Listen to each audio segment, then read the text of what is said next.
Okay, we'll call this meeting of council to order at 3:30. Welcome, everybody. Council would like to acknowledge the Ucluelethat First Nation, on whose traditional territories the District of Ucluelet operates. Audience members and delegates are advised that this proceeding is being video recorded and broadcast on YouTube. Are there any additions to the agenda? None? Could I have a motion to approve the agenda? I'll move to approve the agenda. And all in favor? Carried. And adoption of the minutes of January the 28th. Move adoption. Second. Any errors or omissions? All in favor? Opposed? Carried. Any unfinished business arising from the minutes? Negative. No. Okay. None heard. Mayor's announcements. Just a reminder that there is a 24-hour road closure on Highway 4, not this weekend, but the following weekend, from 11 a.m. Saturday till 11 a.m. Sunday. So just making sure that you make people aware of that. And public input, delegations, and petitions. So 9.1, public input. Does anyone have anything they would like to say this afternoon? You could hear a pin drop there. Okay, delegations. We have Lily Woodbury from Surfrider Pacific Rim. Welcome, Lily.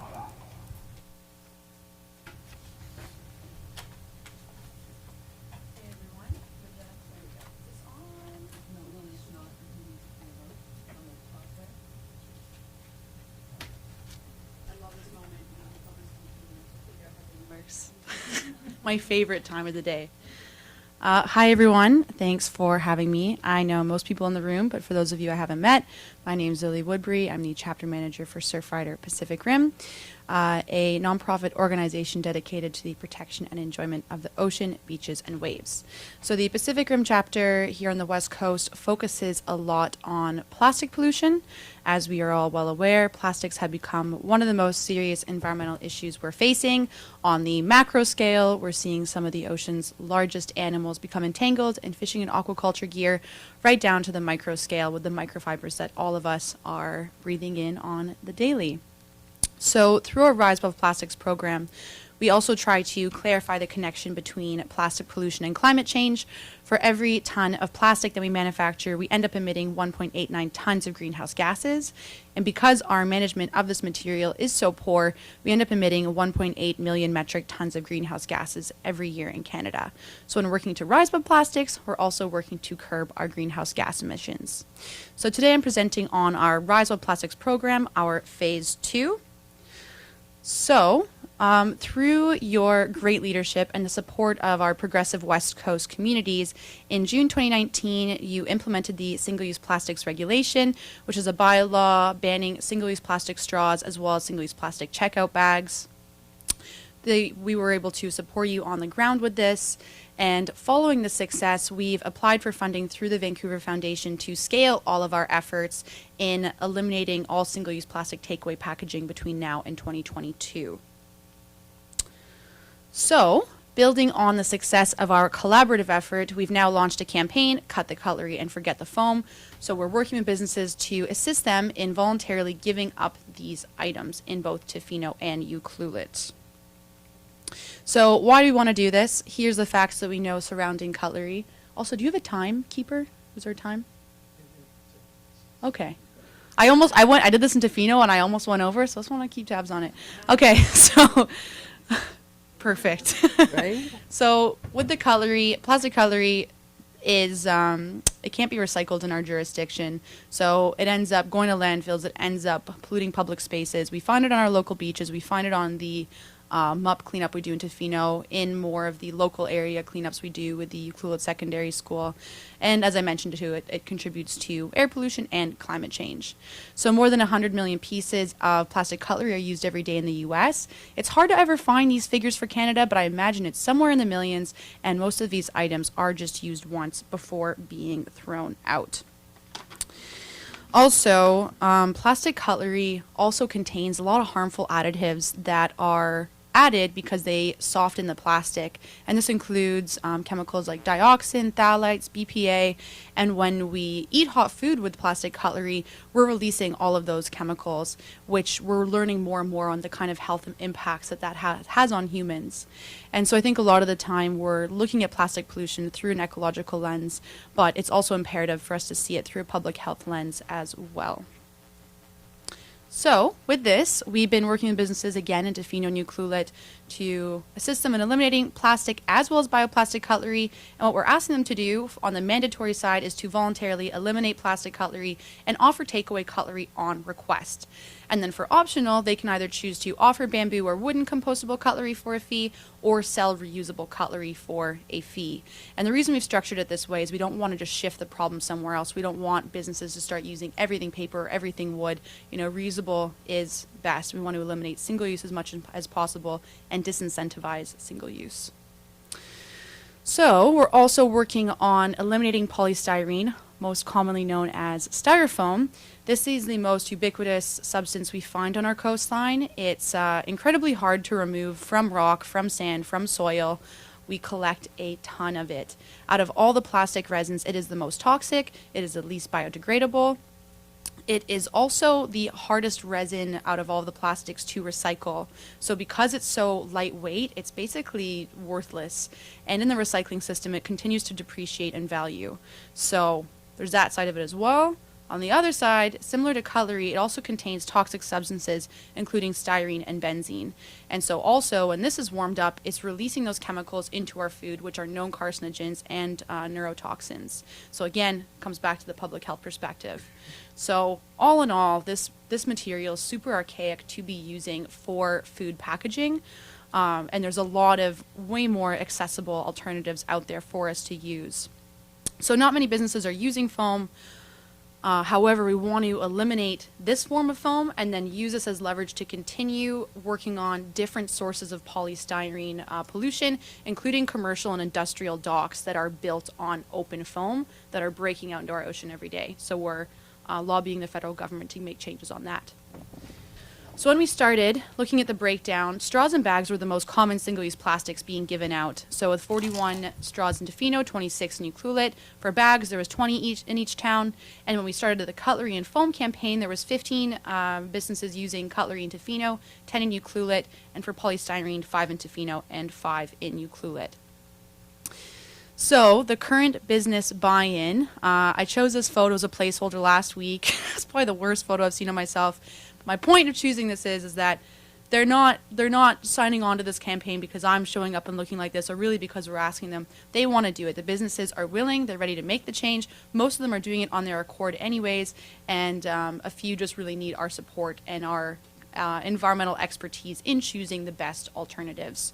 So in the last few months, we've been able to get most businesses on board. There's 4 businesses in Tofino and Ucluelet each that still have plastic or bioplastic cutlery, and 1 business in each town that still has polystyrene containers. And so we think it's very attainable to get 100% buy-in by World Water Day, which is March 22nd, 2020. So I really feel this is our chance to be a leader in a shifting landscape of action on plastics. Globally, we're seeing a ton of bans come into place on both polystyrene and cutlery in the US, in France, in India, and Australia, again, all around the world. And so to give an idea of the shifting landscape federally, the federal government just did a scientific assessment under the Canadian Environmental Protection Act, which concluded that this ecological harm is being caused by microplastics. And that is a really huge milestone in more regulatory action being taken by the federal government. And as Minister Wilkinson said last week, they are on track to ban a comprehensive list of single-use plastics by 2021. Now, with the BC government, They are also preparing to introduce new bans on single-use plastic products, as well as boosted options for recycling, and they plan to announce this soon as well. So this is all really great, but I do want to point out that so far on both levels, provincially and federally, our governments have said, especially federally, that we're a leader on plastics, that we're a leader on climate change, but to be totally honest, we're really just a leader in rhetoric. Whereas I feel like Tofino Nuclulit really are the real deal. We really are taking action on this. And I think this is our opportunity to continue to do that, to keep our communities ahead of the regulatory action being taken by the province and the federal government, and to continue being a really inspiring model for other communities to look up to and follow, and for more great attention to come our way for being that leader. So we do know that you have to rewrite or maybe change some things in your current single-use plastics regulation bylaw so that you can get approval from the province. And so depending on their announcements and what that looks like, I know that will kind of change the future course of what's going to happen. But either way, know that we definitely want to add these items to a regulation in some way or form to have your support, and to know that if you do add these to the single-use plastic regulation, that just like with straws and bags, we will work with all businesses as consultants. We'll work on communications in print, in the media, and social media, with handouts for businesses, and basically make this as easy for everyone as possible. So, yeah, what else do we got here? So the end goal, as I mentioned earlier, is to create an ocean-friendly corridor between Tofino and Nuclulit that's shifting away from our make-take-waste society to a linear economy where we're regenerating our natural environment. We're keeping more materials in use locally and using them as a resource, as well as working to design waste and pollution out of our systems. And one of the easiest ways and low-hanging fruits to do that is single-use plastics. So again, by 2022, we want to eliminate a pretty comprehensive list of single-use plastic takeaway packaging. And so since we're already here, I'll announce what we're going to do next. I foreshadowed it in the beginning of this presentation. It is bottles. So after we finish cutlery and foam, we're going to launch an initiative to eliminate single-use plastic water bottles on the coast, which are the most common form of single-use plastics that we collect. So anyways, thank you all for having me today. Thank you for continually supporting Surfrider, and we're really just excited to make waves of change with you all throughout 2020. Great. Thank you, Lily. Are there any questions from council? We do have some legislation at the end of today's meeting, which is going to give first, second, well, we hope for second and third reading to our bylaw to ban the bags and the Yeah. straws. That's right. So that's going to be also sent to the Minister of the Environment. Yes. And just a couple of quick questions. You have some other initiatives that I believe are ongoing, like you were taking used wetsuits and having them made into yoga mats. Is Yeah. that still going on? Yeah, so we are a campaign-driven organization, but we do have multiple programs. We have our Love Your Beach Clean program. We have our Rise Above Plastics program, which all of our plastic campaigns come under. We have our wetsuit reincarnation program. We just sent 600 pounds of wetsuits a few weeks ago. We also have our youth environmental stewardship program, so working with youth across the peninsula, teaching them about how to be coastal stewards and how to take actions in their communities. We have our first actual Surfrider Youth Conference happening in Nuclulit next week, Thursday and Friday, which is going to be pretty amazing. But yeah, so that's part of our work, but we are campaign driven in winning victories for the coastline. So we've won Straws Suck and Ban the Bag. We also have our Ocean Friendly Business campaign, our Hold On to Your Buck campaign, now the Cut the Cutlery and Forget the Foam campaign, and soon to be Water Bottle campaign, and many more after that. You'll have to come up with a catchy title for the water bottles. We're working on it. So if you have any ideas, let me know. Great. Any other comments from council? Maybe just one question with the alternatives for some of the cutlery or the to-go containers. Are soy products still something that are being developed and used? Are they of benefit still? Yeah, it's a great question. So some businesses are using bioplastic cutlery, quite a few actually, and this is what they just believe to be the best thing on the market to use. But bioplastics aren't the best for our jurisdiction because we don't have an industrial composting facility. So they're just going to landfill where they're contributing to methane production.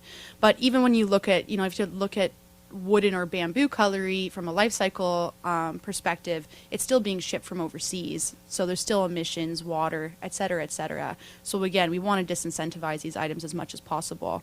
I think the future of bioplastics is bright, I think with things like mushrooms and seaweed and actually regenerative items.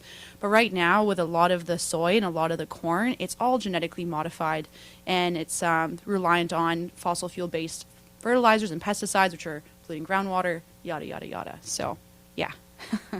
Long story short.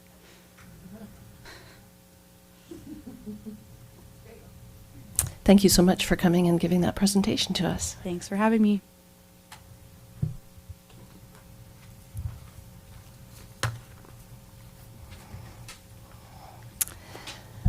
Okay, we have some correspondence items. 10.1, invitation to West Coast Land Stewardship Corridor Initiative led by West Coast First Nations and partners. Any comments on that?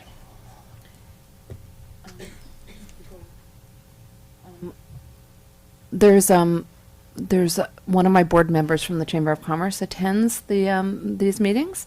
So there's also, we got invited to the Heartwood School as well. So if anyone else wants to go, then there's room as well.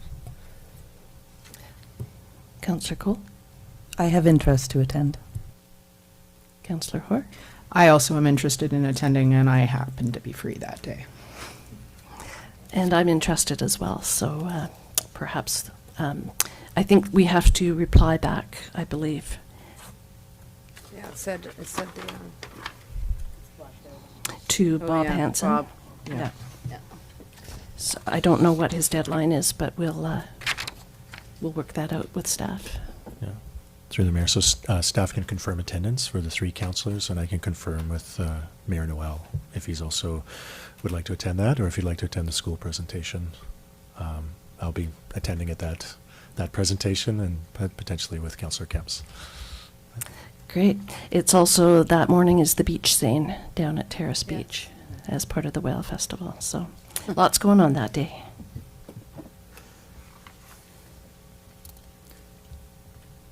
Item 10.2, the MOTI Oceans Protection Plan Places of Refuge Initiative.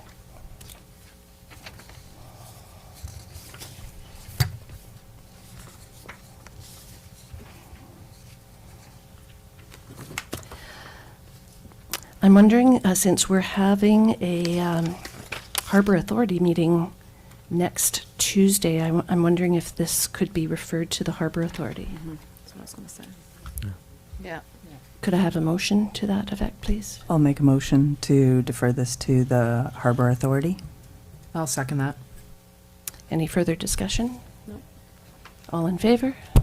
And carried.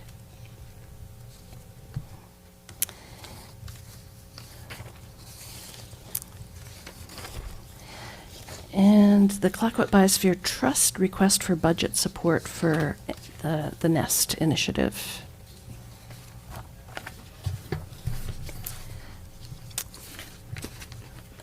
Can I mention something about this? Yes. I was extremely excited to see this at LGLA last week in the session on the last day, second to last day. And there, obviously not all communities had this presentation of the facts and the priorities to collaboration. So I was quite proud to see it as part of the program. And I'm wondering if it would be appropriate to refer this to our budget meeting next week? Could I have a motion to that, please? So moved. Second that. Any further discussion? All in favor? And carried.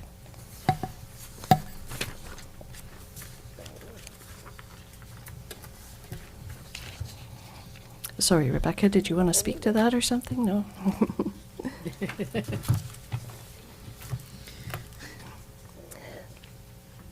Okay, information items. 11.1, Highway 4 Kennedy Hill Safety Improvements. And this is already out of date because they forgot it was a long weekend this weekend, so they sent another one out this afternoon. So that one can be filed. Okay, we're on to council committee reports. Three of us attended LGLA, which is the Local Government Leadership Academy in Richmond last week. It was a great 3 days. I think it was the best LGLA that I've attended, and I've been to 4 of them. The theme was inclusive leadership, and all the breakout sessions were really, really interesting. And we tried to split ourselves up so that we could cover all the sessions. And so, yeah, really happy to have attended that. Councillor Kemps? On January 29th, I attended the District Parent Advisory Council meeting, and we talked about some funding opportunities. We also got approved for our Ucluelet Elementary School, our secondary school, and our WIC school for the White Hatter that just came in January. So our district PAC is paying for the parent portion of that, so be looking for a check to come soon. February 10th, last night, I attended the Culinary Club meeting, our first of the year. So we discussed things like Yuki Days breakfast. It looks like all the restaurants are going to get together and do the Yuki Days breakfast this year, which is exciting, and change of venue and so forth. And also we discussed commercial laundry facilities and so forth. So it was a good meeting of the minds. It was great to have everyone together as a community and restaurants. So, yeah. Great, thank you. Any questions for Councillor Kemps? No? Okay. And Councillor Hoare? I also was at the LGLA Forum on Inclusion, and I agree. Some really good takeaways, some wonderful conversations. And one of the things that's my big takeaway is listening to understand, but speaking to be understood. So that was one of my favorites. I also attended the Missoula Theater about a week and a half ago, their production of The Tortoise versus the Hare, and I want to give some kudos to the Pacific Rim Art Society, and particularly Suzanne Riles, because there was a lot of organization involved there in getting kids who audition on Monday to then perform on Saturday, and they did amazingly well. And also kudos to the parents who helped them with all of their lines, I'm pretty sure. It was fabulous, and yeah, they'll be back next year, I think, so. It's a really good program. What was it, 25 years or something? More than that, 29, something. Some outrageous number of years that they have been coming and doing plays here, and so, yeah, you don't have to be big into the arts, Councillor Cole, to go to these things. I am exposing your weakness right there. Anyway, just want to encourage everybody to get out and go to these things, because the more people come and see the kids who are our community's future, like, the more proud of them you can be. And it's really amazing to see little shy kids suddenly up there singing solos. Yeah, so just want to encourage y'all. Any questions for Councillor Hoare? Oh, okay, and Councillor Cole? On the 29th, the ACRD had their West Coast committee meeting. 2 big things that I took away from there. One, we're going to be talking about the trail and things later today, so that was a big topic there. And also the Forest Society and the ask that they had at our last meeting, and when we had developed the idea that we didn't know they'd been getting money from the ACRD every year for their cleanup. Tofino has opted out of contributing anything. Just a little FYI. So I took away that from that table. Otherwise, that was my first West Coast Committee meeting, so I found it very informative, and yeah, first one. And coming home was, the premiere of that was in Port Alberni, also on the 29th. So I was able to have my first viewing of the theater at the high school. Are you crazy? That was amazing theater, and it was a documentary film made in Banfield, about Banfield, back when the liquid natural gas was still a possibility coming through, and a great sort of view of things from their perspective really well done. So I was really happy to have accepted the invitation to that. And the EOC, we had an exercise with Tofino on the 30th, of which I only was able to take in half the day, because then on the 30th in the evening, I attended at the ACRD in Port Alberni Old Growth Strategic workshop. So they had a independent gentleman hired by the province to go to all these, we were the 210th meeting they'd had, and the last meeting that they were having. So they were a little worn out by the time they got to our table. But they're tasked with going out into the province to communities that have impact with forestry. And obviously there's a lot of them. And there was quite a lot of talk about environmental and cultural science. And the one thing I didn't hear as much about, which is something I sort of prodded for a little bit more feedback from, was the science of social economics and sort of the impact that it actually has on our communities when, you know, the climate of forestry right now, et cetera.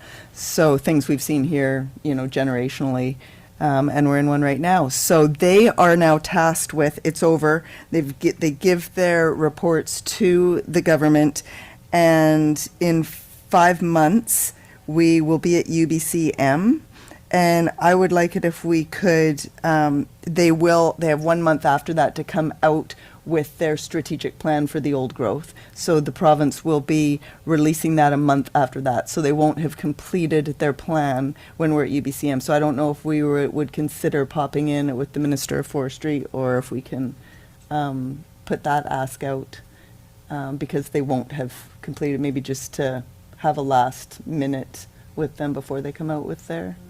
We were all sort of encouraged to use that as an option in the room when when these gentlemen left us. They said, by the time you get to UBCM, they still will not have come out with their report, and they have 1 month after that to do so. And then on the 4th, there was a seniors working group which I attended, about the WOW initiative. And I just wanted to, it's West Coast Older Worker Initiative. And I took away from there a new term, which was the tweener, which is the age between being a senior, like the tweens, like before you're a teenager, but you're not quite a senior. So maybe you're still working, maybe you collect CPP, or maybe you've made it to where the government's giving you money for being the age that you are, but you're still working and you still want to be traveling and doing things, so you're not quite a senior. And anyways, a lot of the conversation was around that, and I just thought it was an awesome little term to take away from there. And then the LGLA, which had several amazing sessions, and my favorite one was the second to last one that we went to, which was of importance of why a simple word can mean so much, a diversity and inclusion discussion with non-binary journalist Will Fundell. So a very charismatic human, and a few things to talk about, and a few things that are being done around the non-gender topic in the province by other local governments that maybe we can have chit-chat about someday. And that's it. Thank you. Any questions for Councillor Cole? You've been doing a lot of driving to Port Alberni. I'm just going to ask you what your preferred pronouns are. My pronouns are she or her. Thank you. Yours? Same. And that came from Women's Day last year. And I just got a notice today that there's plans for Women's Day celebration again in April, I believe. May? March? March. I printed it out. It's in my daytimer. Looking forward to that. All right, we'll move on to reports. 13.1, Ucluelet Economic Development Strategy Progress Report. Mr. Boyson. Through the mayor. So, a very short report, but it has an appendix in the back that gives a summary of the actions. And this is a progress report that this council hasn't seen, I think, in over a year. And so there's been quite a few actions we've taken. This was originally in early 2018 that council adopted, the previous council adopted an economic development strategy. And that strategy had a list of actions, and they were all prioritized, high, medium, and low. So the last year here, we've been focusing on those high priority actions. And so I've provided a summary of all the different things we're doing, and it's been a good year for us making some progress on a lot of these different sectors. It's a very diverse range of topics. So everything from communications, First Nations, housing, our water supply, the fishing industry and the tourism industry. So there's been a range of actions. I guess some of the things I could just quickly highlight that stand out for me, and then if there's any questions you have, I'd be happy to answer them. I think the timing for this as well is also just leading up into our budget meetings, just for council to keep in mind if there's anything that you think that needs to be worked on. This is something you can base some of your decisions on. So for me, the highlights are the Uber program, and that we've been nominated again for an award. And so the mayor and Councillor Kemps are going to be going to,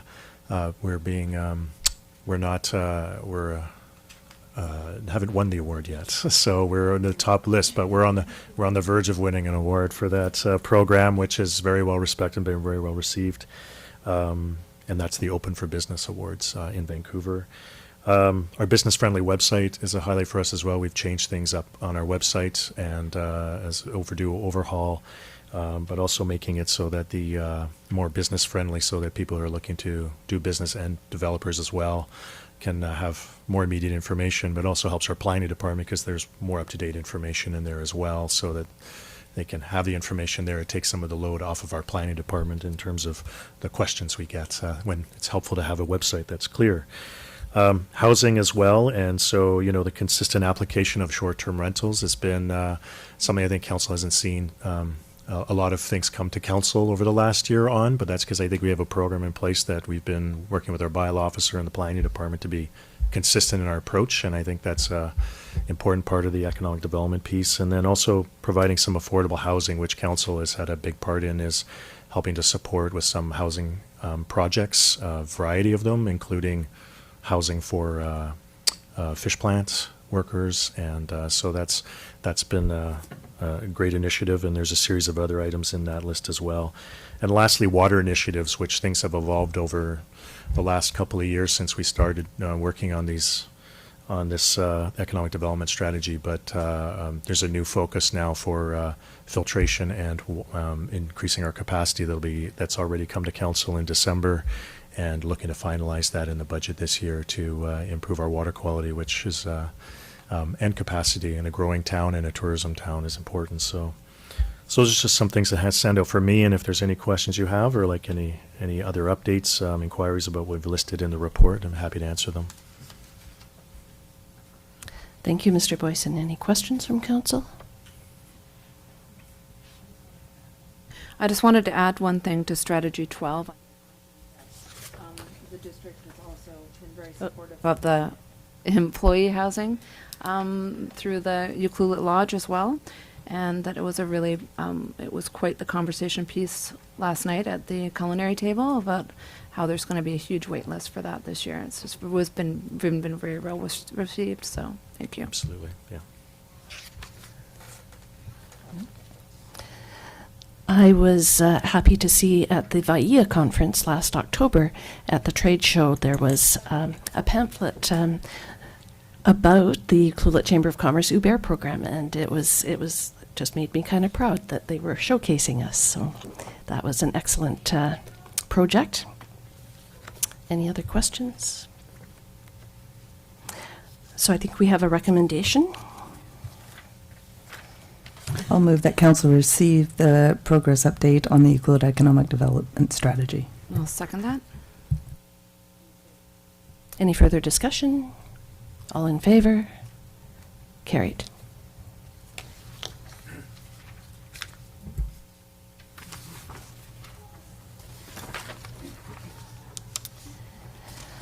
Okay, 13.2, Ucluelet Health Center update, verbal report. Mr. Boyson, is that you?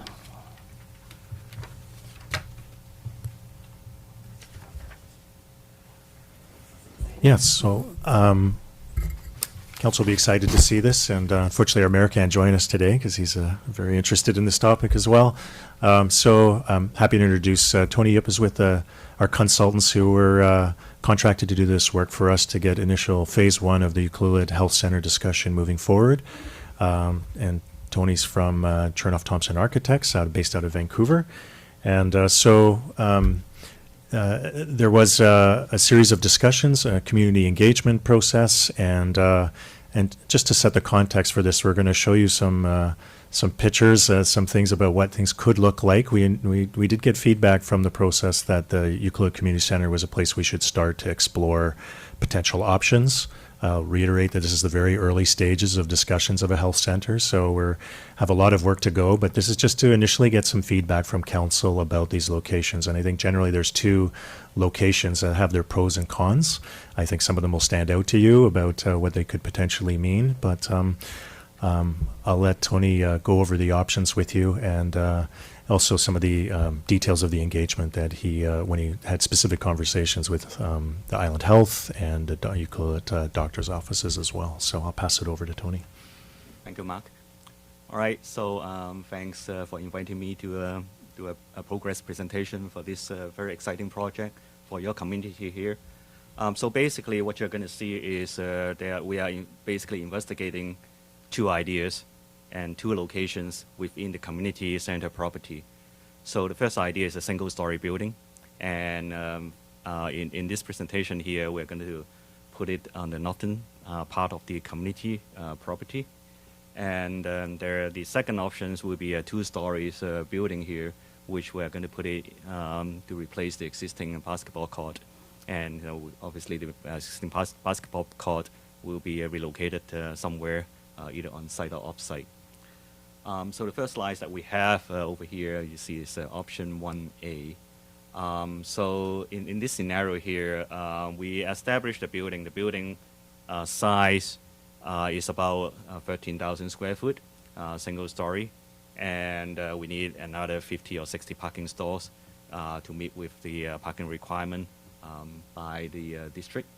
And the location is kind of governed by what we can do with the site over here. And so first of all, there's a creek right between the existing community center and kind of dissecting the property from the northern portion. In order to locate the building, we put it on the northern side of the creek, and obviously we will have to go through some environmental studies and all those to see what's the environmental criteria and requirement from setback from the creek. So we are looking at the big picture here. So in the next slides, we're going to show how we derive the building footprint from the program that we obtained from Vancouver Island Health Authority.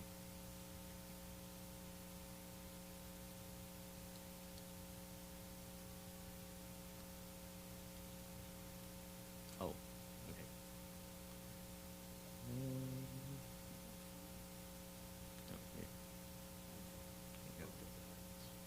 okay. Okay, this one. All right. Okay, here you go. All right. So basically, there are 4 portions in the building. Don't worry about all the color blocks and all those. There are little rooms and everything. So the whole community center, health center, is composed of many different rooms, right? The exam rooms and some of the labs and staff area and all those. So basically, there are 4 components in here. First is the component for the Vancouver Island Health Authority, and which we kind of designated in kind of a beige color in here. The second component is for the private practice, which we designated as a kind of orange color in here. The third component will be the shared facilities. So these shared space are shared between Vancouver Island Health Authority and the private practice, so which is represented by this block here. And the fourth, component in this community center is the West Coast Resources Society, which is represented by this gray block over here. So all this here with the area requirement and all those is kind of make up an area of about 9,000 something square foot, which we do it in metric here, which is about 900 square meter. And it turns out that we need a building of about 1,200 square meter, roughly about 13,000 square foot of a single-story building to accommodate this one. So the design criteria or the principles that we apply to all these options here, which we try to explain from the option one over here, but then those principles also apply to the other options as well, is to try to create a very generic building which you can accommodate a health center in there. So what does it mean by a generic building? Meaning like we are creating a structure and a spine for the building which you are able to attach the program requirement, meaning like your exam rooms, your procedure rooms, or your labs, or your storage, administration, etc., and etc.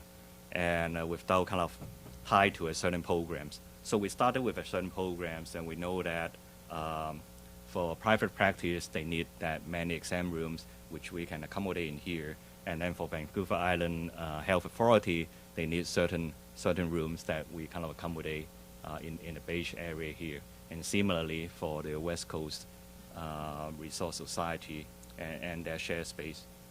So so in here you got a main entrance. You come into a common lobby, and then you have one wing where you have all the Vancouver Island Health Authority requirement, and on the other wing you have all the private practice requirement. And then in the middle block here, they all share this space. So so this block here is a shared space between the private practice and Vancouver Island Health. And then we have a Vancouver, we have a West Coast Resource Centers at the corner. So in this particular schemes here, we put the larger room, which is like a group room, and some of the meeting rooms right at the front, so that it's easier to accommodate big groups of people coming in and going out, and potentially it can be used after hours as well. So second scenario is kind of similar to the first idea, so that's why it's still under option 1, but then we call it 1B. It's kind of a variations from 1A. So similarly, we have the new parking lot tie into the existing parking lot, and then the community center right behind on the north side of the parking lot. So in addition to the on-site parking over here, we also allow some off-site parking along Madison as well. So we are not sure at the time being how many parkings that we can accommodate along Madison. You know, we just put in 10, maybe 12 or 20 or so. We don't know.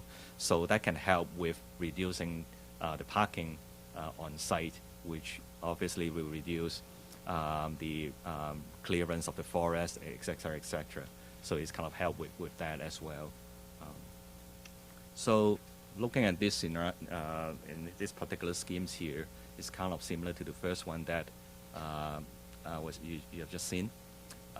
So similarly, we have private practice on one side, Vancouver Island Health Authority on the other side, shared space at the back, and then West Coast Society. So and the green and the purple that you're kind of curious about, what is that? So another principle and another kind of a special features that we're trying to bring to this community health center is that instead of a traditional kind of a corridor approach, that we always have rooms on both sides of the corridor. Here, we try to do the reverse. We put all the hallways along the outside wall and the rooms on the inside. So what does it do to a health center? Why is it a health center? If you imagine that most of the rooms that they, in this program here, the exam rooms, procedure rooms, and all those, they are very, very private. Everybody is kind of is aware of the privacy of each of those rooms. And yeah, we design some other health facilities, which they always put the exam rooms on the outside wall, which they want natural light and view out and all those. But 99% of the time, they have the blind closed because you need privacy. You don't want people walking along the parking lot, especially for a single-story building. You can see into the exam rooms where you are conducting examination with the patients. And the other not like a problem, but then the other things that we discovered about healthcare facilities with the corridor approach is that in a corridor, a central corridor approach where you have rooms on both sides, because there are so many little rooms in this center here, you almost will lose track where you are. You almost will disorientate because you are in the interior space. Kind of similarly, when you walk out from this hallway, this community center is kind of designed with a central corridor and rooms on both sides. So this is a little bit different. So the hallway in a health facilities, or if you immersion in kind of in a hospital, you almost need directional sign. When you come out from the exam room, you almost can orientate yourself whether you turn back right to the waiting room or turn left. But if the hallway is lining up with outside view, with natural light and everything, when you come out from the exam rooms, procedure rooms after you met with the doctor, you come out, you see the nice natural view of the forest, you see the sun, you see the natural environment, you immediately will be able to orientate yourself. So this is a huge difference from a kind of conventional community center design that we always have. The other advantage of having corridor on both sides of the rooms is that you are able to separate the public corridor for the public and the corridor for the doctors or for the staff, and so you don't mix up the traffic. So in here, the blue kind of represent where the public will go, and the green is kind of representing where the doctors and the staff will go. So they won't kind of mix with each other, so you don't kind of bump into each other. So again, it's kind of maintain a better privacy between patients and the staff. When the staff is finishing their examinations, they can go into the staff corridor directly and go into the staff room and take their break, and then come back to meet with the patients. So this is kind of similar idea, single stories on the north side of the community center property. So we call it 1C. If you kind of look at this is a more elongated building in here. So again, this one here, the difference between this one from the previous two that I presented is you see it on one wing there is a mix of beige and orange. And in the other wing, it's mostly, and then in the other wing, there's also a mix of beige and orange, meaning like we are not segregating the private practice from the Vancouver Island Health Authority requirement that anymore. So what we try to do is the flexibility that we talk about from the visioning session and from discussing with the user group. So in one wing here where all the blue is where the patients will go. So they are all the exam rooms. Whether it's going to be exam rooms that is required by Vancouver Island Health Authority or the private practice. Whichever one user is using those rooms, they are pretty much the same. They are exam rooms. So in the current program, actually not quite current, it's from 2006, Vancouver Island Health says that we want a certain number of a procedure and exam rooms, and for private practice, yes, from consultation with the doctors from the community, yes, we need that 5 or 6 exam rooms. But requirement may change, and doesn't need to be that segregated in terms of exams. And so we mix it up all together. One wing is all exam rooms. Whether the people is coming in to see the Vancouver Island Health or the private sector, they also enter into the same wing, and then it will be directed by the reception to, you have an appointment, you go to exam room number 4, or you go to exam room number 12. So they just follow the hallway and go to exam rooms, to the exam rooms. So again, right, with the outside hallway approach, which you can always see the view on the outside, it kind of reduces the anxiety of the patients. You don't go like as if you are going into a hospital, you're really serious. So you kind of do something different from a traditional kind of a concept by people going into a hospital or medical facilities environment. this is a community health center. This is not a clinic. So if this is a clinic, you will call it a clinic. So people have a conception thinking that a clinic, oh, you know, it's going to be all sanitized and it's all white wall, and then you just follow the green line to go to your exam rooms. We don't need to do that because they have a hallway they can see whether they are on the forest side or whether they are on the parking side. They can clearly know that where they are. They go into exam room, and then they come out from exam room without that kind of anxiety. And at the same time, we mix the other staff area between Vancouver Island Health and the private practice as well. So the current kind of practice, from what we learned from doing some other clinics and healthcare facilities with other health authorities, that there is a lot of collaboration. So in the collaboration, people learn from each other. So when the doctor is coming out from exam rooms, obviously they write charts and everything with patients. They may discuss with other doctors coming out from the other exam rooms. So, oh, we have seen this, what do you think, right? So they have that kind of a space built into their program. And then we can almost advance this kind of a collaboration between private and the public practice. So this is what this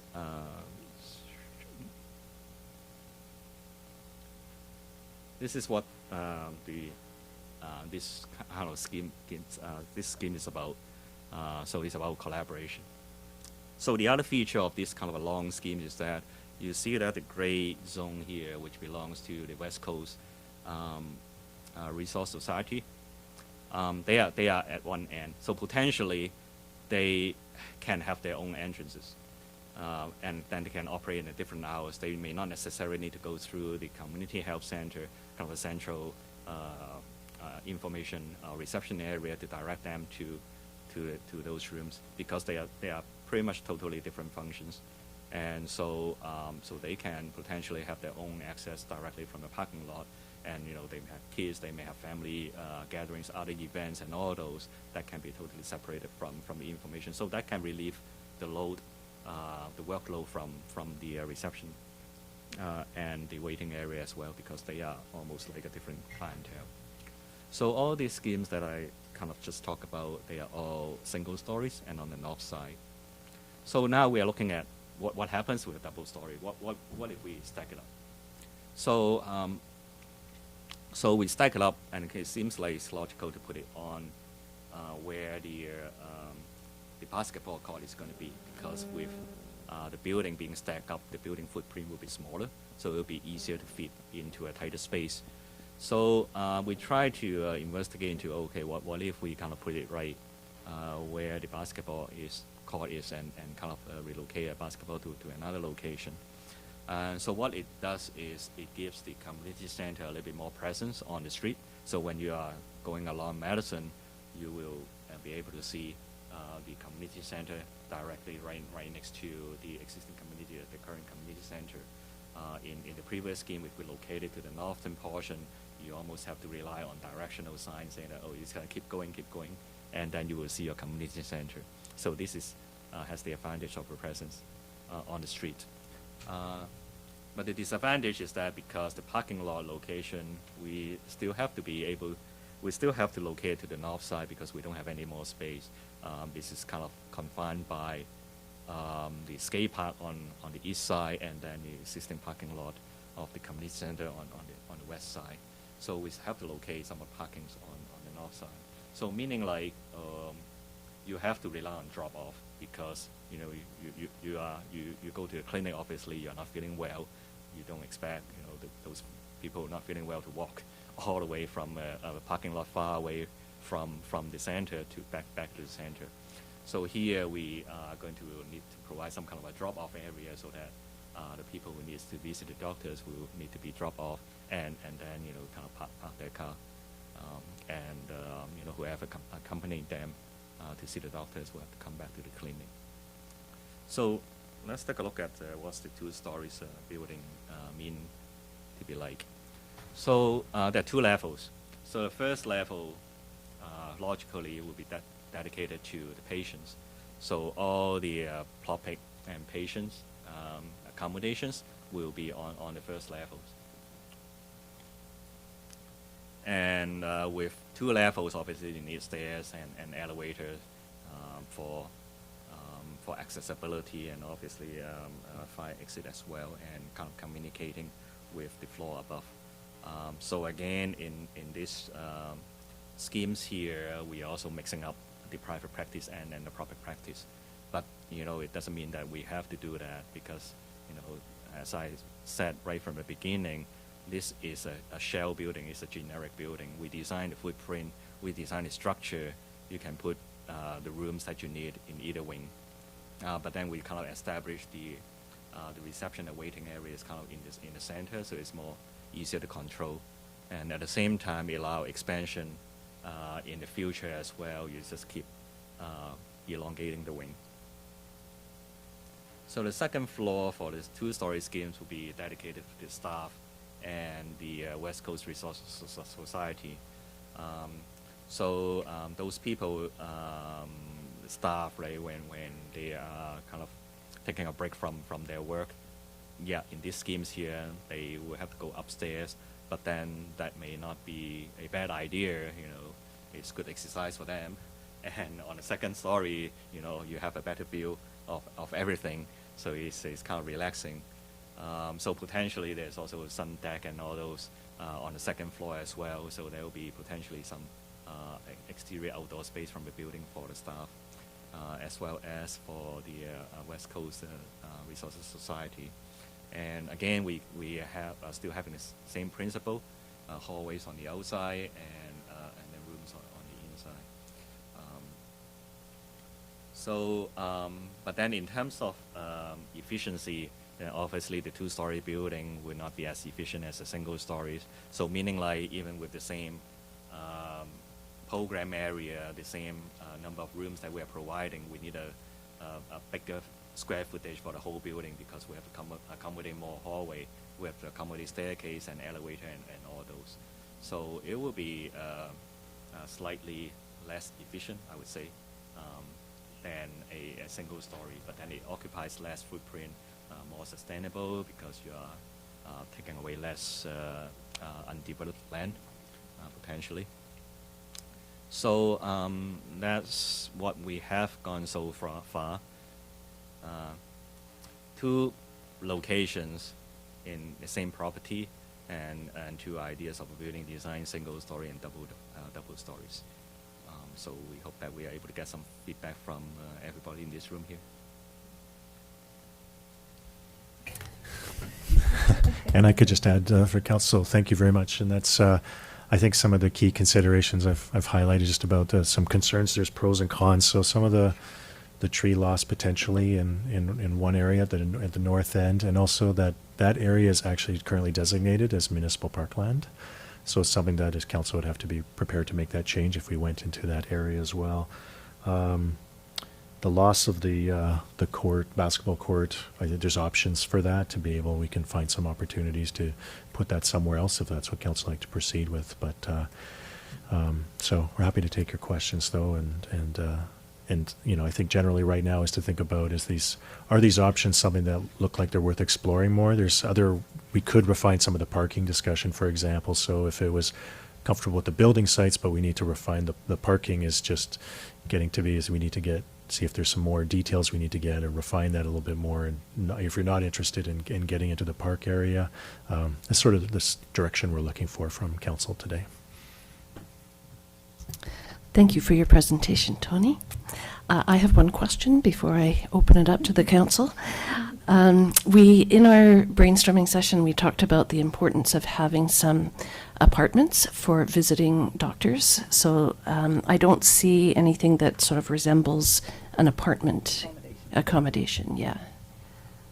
Yeah, we haven't included that in this progress here because we have not had a lot of input from that when we are talking with the public health and the private sector. So certainly we can accommodate that in either options.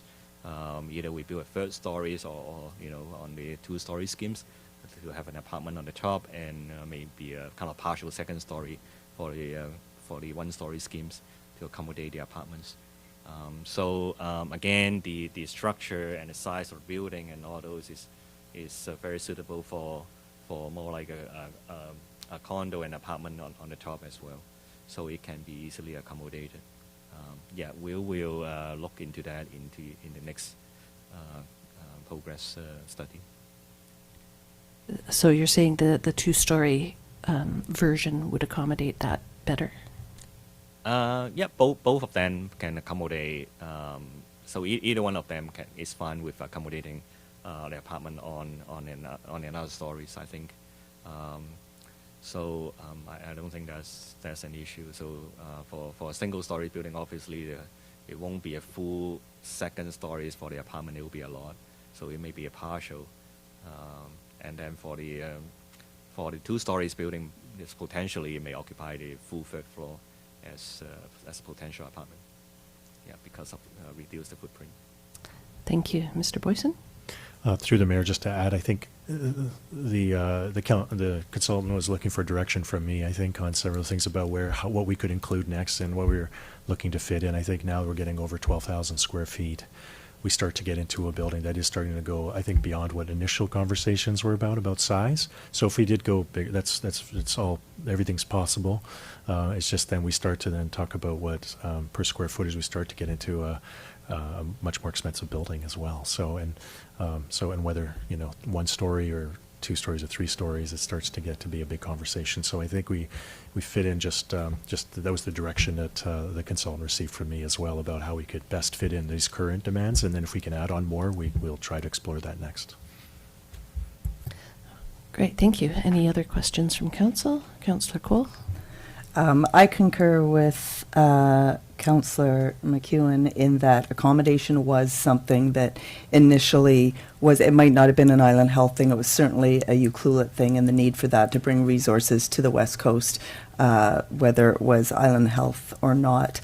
So I hold that in large regard. I'm wondering if, personally, I think 2 stories sitting up higher on the road next to the community center would dwarf where we are. I think that, is it possible, is there a reason why there's no option for 2 stories set back in the first options? Why that floor plan doesn't have, because it would already be back there, so 2 stories wouldn't be an imposing thing right there on Matterson. I get that it would have a presence, but it gives everything else an anti-presence, I guess, in my opinion. I'm wondering, was there ever considered a 2-story option for one of the back versions? Yeah, we can. I mean, all these options that we presented can be a mixed match. So certainly the 2 stories building can be put into the first option, the kind of site locations there. So that location could have 2 stories, and perhaps the second story would be something that would accommodate some of the accommodation or additional space. Yeah, exactly. I'm wondering, so the staff halls that are around the West Coast Resource Society, I was wondering if, because there would still, you would want still public access and all of that to those. It seems in each of the options, it has the West Coast Resource Society sort of just kept back from the main public hallways, the patient hallways, but they actually are a flow through with public as well. So just something I noticed in all of the options. Yeah, so that's why we have the option C there, where we give West Coast Society more presence on the parking lot. So we kind of give it more like a separate suites from the building. So, Okay. Yeah. I don't know if that takes away from our idea of one door, all things healthcare, because now we're talking about, there might, anyways, just Yeah. thought, food for thought. Because of the joint reception concept and taking away the stigma, and now you're going to put that on a side door. That's the first thing that came to my mind. And then I get the idea about the hallway concept. So 2 things. Are they built meaningful access, i.e. that would be 2 wheelchairs can pass in a hallway? Is that why they're set up that they look massive to me? And that's probably why. And secondly is, especially in the staff-only areas, we're losing quite a lot of square footage because we're actually having twice as many hallways in some of the circumstances. And I'm wondering if we want to start to weigh, is the square footage in the usable room space worth each of these situations having this additional access in all of these hallways. It looks like a lot of hallway space to me. Anyways, I get the concept and I get why, and I get the natural light and all of that and the visual. But at some time, I'm wondering if in some of these hallways we need to be more practical and open up our hard spent dollars on square footage in actually usable space and less of those, especially in the staff area. That was enough for me from right now. Thank you. Councillor Kemps? Is there going to be another visioning meeting regarding this? I mean, there's just 5 of us up here talking about it, but is there going to be another visioning meeting? In the scope of this project, I don't believe there's a plan to come out again for another community session. You mean like another community stakeholder event? No, it's not for this stage of the project. So it would be taking that initial feedback, coming up with some options, and exactly what it looks like at the end of phase 1, I think, and really be up to council. Where this is a new type of project for us, but there's a big component just to refresh about this project too, is that there's a big costing piece at the end too, to give us some sort of sense of those costs. It's a big portion of the cost, but it's also, it's a big portion of the feasibility discussion. And so, if we get a general idea of potential location and a general idea of size, then we can do that study and that work in this phase. And then absolutely phase 2 would be going back again to the public and to stakeholders. Yeah, I like where it's at behind the skate park, because the whole thing that I'm nervous about is that parking. Because a lot of people just arrive at a doctor's office by themselves, and if there's not enough parking and you have to walk all up, that was my concern with being on Matterson. Councillor Hoare, anything from you?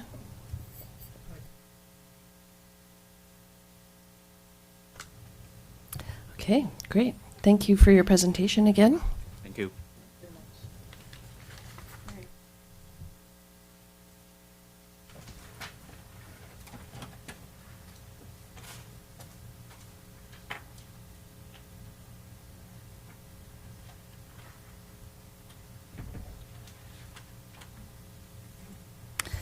All right, 13.3, checklisting. Any questions from any councillors on the checklisting? Okay.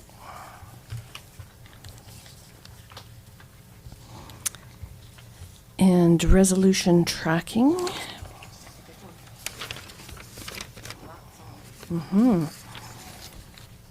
Any questions from councillors to Mr. Boyson?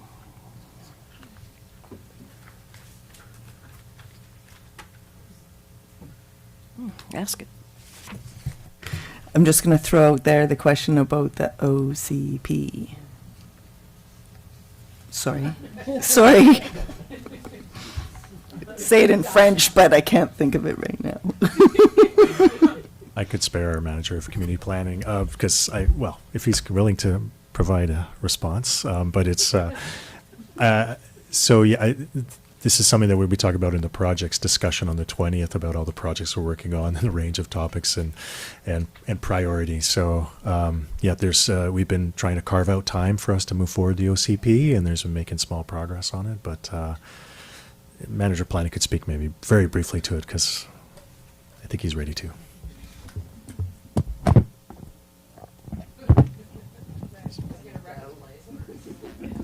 See if I can break the place. We are, among other work, we have been working away on the OCP. I think in the presentation, which is on the next budget meeting, we're going to be talking about projects, and we can talk about the timeline and where that sort of fits in. But we are making some headway. Yes, we're going to have an OCP. Yes, it's coming soon.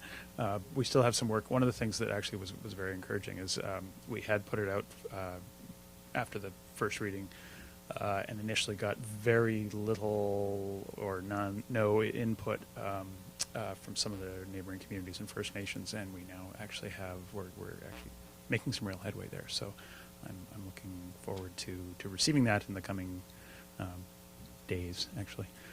But we'll provide more detail when we talk about the projects on the 20th.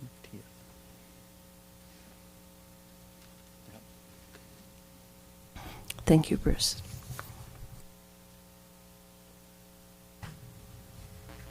Any other questions from councillors? Okay.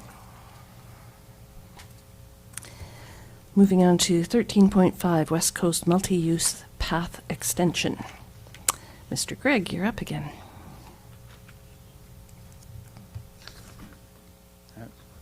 I was just going to add to the report. Thank you through the acting mayor. That this, as noted in the report, is a bit of a hybrid of a regional project where there are a couple of pieces here. The key ones and the motions that are being recommended to council are really about showing support for an application to the province for a couple of things. One is expanding license of occupation, which is the term really for the existing multi-use path sits within this license because it's in the strip of what's under the Ministry of Transportation and Infrastructure in their right-of-way. So that the existing Euclid path is sitting on provincial land, and so it would need to be extended with the pathway extension. And the other piece is there's a grant application which the ACRD is putting together, and so a motion of really showing support for that from the municipality. And as part of that is considering the long-term extension of the maintenance which the district does on behalf of the ACRD for the multi-use path as well. And I was just going to add, we have a couple of slides here. What do I need to do? Get one to sleep.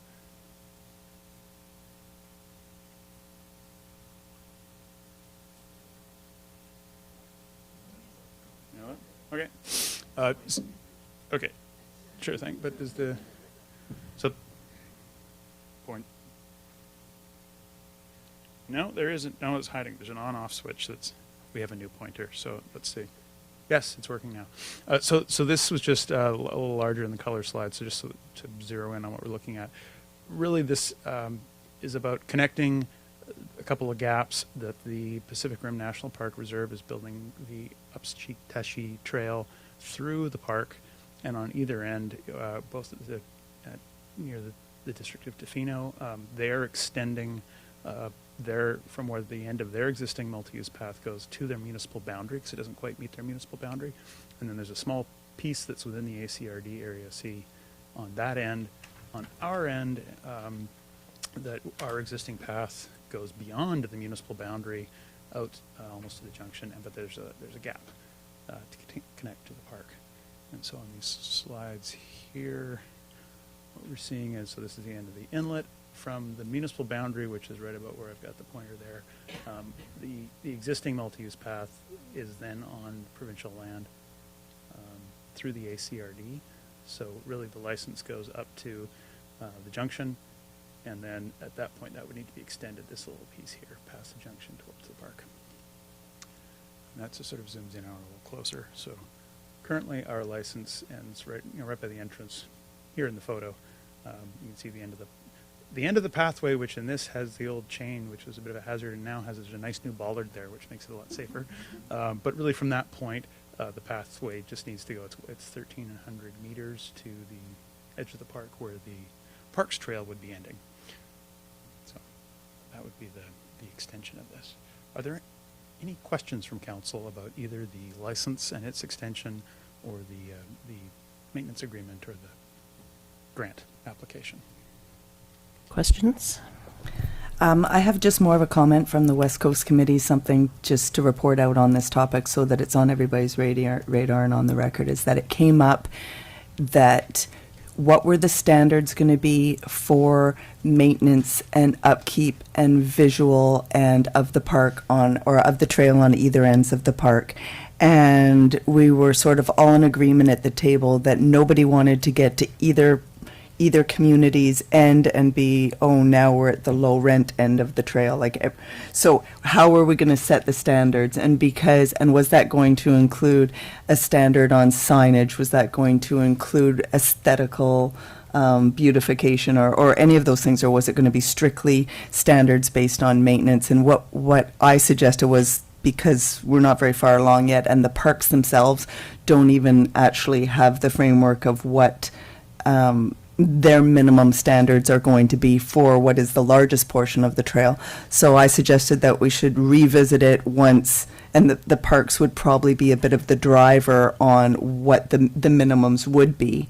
And then we needed to decide whether we wanted to incorporate all of these other things into maintaining something that is more seamless but yet unique on either end, without being, you know, one end way better than the other end and such. And of course, because Tofino is widening there, that when we got to stages with the existing trail needing repair, that we then be considering upgrading to something that is more seamless with what goes through the park and what Tofino's creating on their end.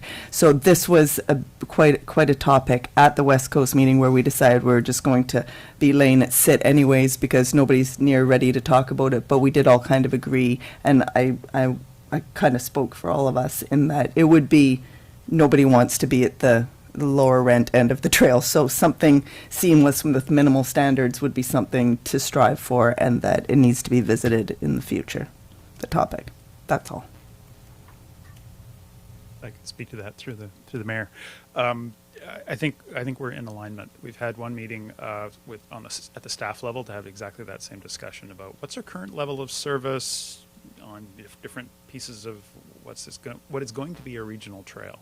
And I think one of the things that to me stands out is that for the ACRD of looking at putting this within the regional park service, which is kind of a new thing, that this wouldn't so much be Ucluelet's trail as it is part of the regional trail. We would be maintaining it on a contract basis on behalf of the region, because we're out here doing park and trail maintenance and road maintenance and such, and the ACRD really doesn't have a public works yard or a parks department out here. So both, it makes sense for Tofino and Ucluelet to be involved in the maintenance of that. But yes, coming to some agreement on what's that level of service, and it's how often does the grass get cut? Ministry of Transportation does it so much, but both Tofino and Ucluelet do more, because the ministry standard for a highway is fairly, you know, seasonal cut kind of thing. And so what is that level of service? And, you know, does the pathway have a centered line all the way along? Currently, the Ucluelet section doesn't. With the added traffic by cyclists, what you'd expect once the trail connects all the way through, is that something that's advisable? That needs to be sort of worked into it. The agreement, as the report mentioned, the agreement that we have in the funding hasn't been revisited since 2012. It's definitely time to do that, that's I think there's agreement all around that, really understanding, okay, what's expected, and then what does that cost in terms of hours and you know, materials, and keep that. Exactly. And yes, we hadn't heard, like, it was specifically what is Parks Canada going to be doing on their section of the trail, and that may be different. And there are some differences in the segments of trail. On the Ucluelet end, there are far fewer intersecting driveways, and compared to much of the Tofino trail, there's a lot of action there. So they may need to do a few more things. At the same time, as the trail use grows, we probably need to look at improving and raising some of those facilities on our end. But ultimately, that would be funded. The intent is that is funded by the regional district, so it's something where the cost is spread and the benefit is spread throughout the region.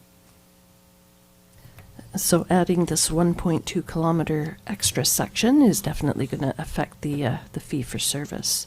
Yes. And that will be revisited after it's complete. Yes, as part of this process going forward, that's the intention, is that there would need to be an expanded agreement for the servicing of that, for the maintenance of it, and as part of the terms of that, we'd be bringing that back to council, but understanding in detail, okay, it's not just take the existing agreement and stretch it by the distance. It's also giving some thought to, okay, what is the expected level of service? And if everyone sort of agrees, well, what does that mean compared to the hours that we're allotting right now? And also thinking about this as, it really hasn't been, I think, viewed or budgeted as, oh, this is an asset that, you know, eventually wears out and you need to replace it. And Tofino has been starting to do that in segments through their existing trail, but now it's going to be more trail, and we need to make sure that if the pavement on a trail such as this lasts 20, 25 years, well, you're doing a percentage of it each year, or budgeting for it at least, so that it is maintained. Great, thank you. And I noticed that their deadline is February 20th for this letter of support, so that's coming up pretty quick. Any other questions for Mr. Gregg? Okay, I think we have some recommendations.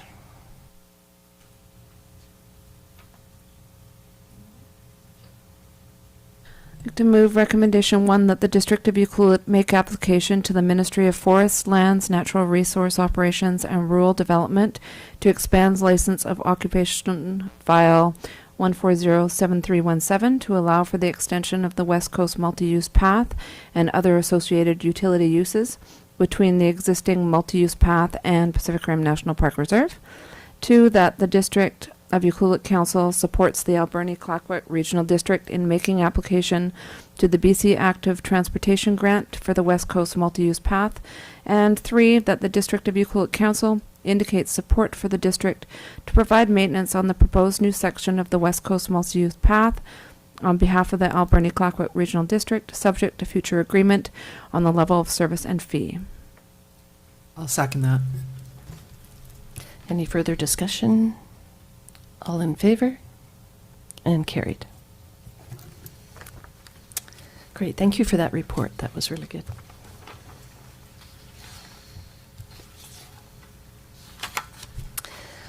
All right, we're on to legislation 14.1, bylaw number 1266, 2020, single-use item regulation.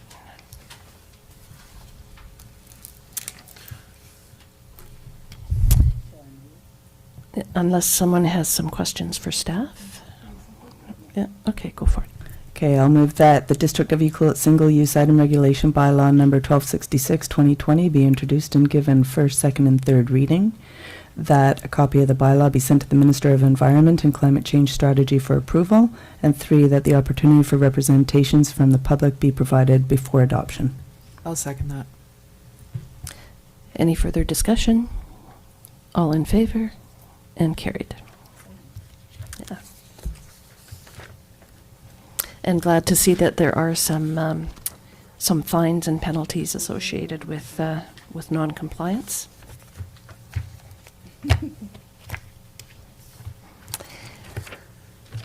Other business. Is there any other business? No, hearing none. Then question period. This is the time when our member of the public can ask any questions. Okay, so I call this meeting adjourned at, what is that, 4:52?